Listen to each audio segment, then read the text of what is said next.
Welcome to lesson 59, solve inequalities using multiplication. So lesson 59 of algebraic concepts. So these lessons are tended to go together, multiplication and division of inequalities. I separated them for the first video, but they will be joined together in later videos, and I will let you know when the set is up. All right, so here's objective, rules and notes. Again, we know the difference between an open and closed circle on a graph. Okay, so remember, inequalities get solved just like equations.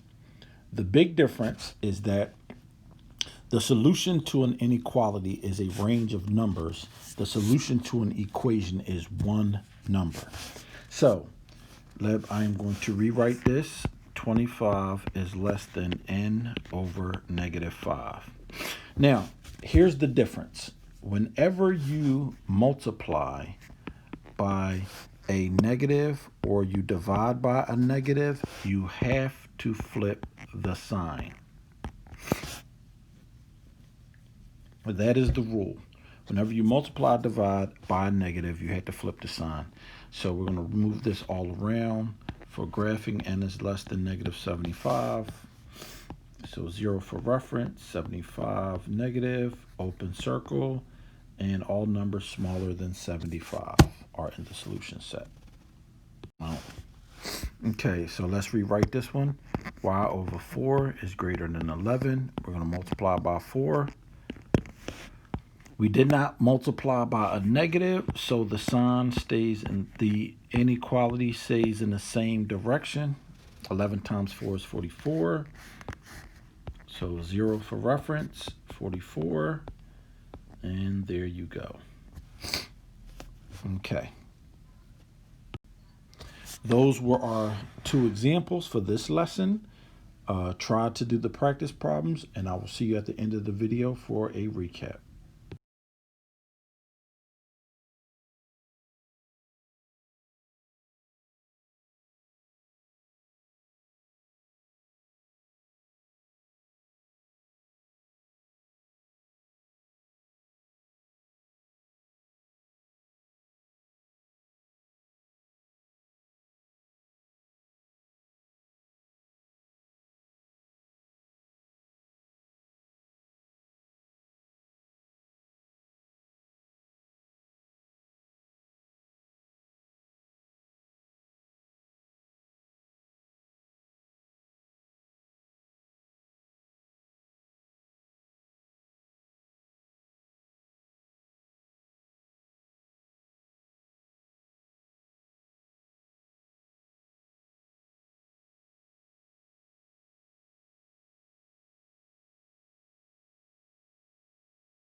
Okay, again, 25 is less than or equal to n over negative 5, times it by 5, times it by 5, negative 5 on both sides.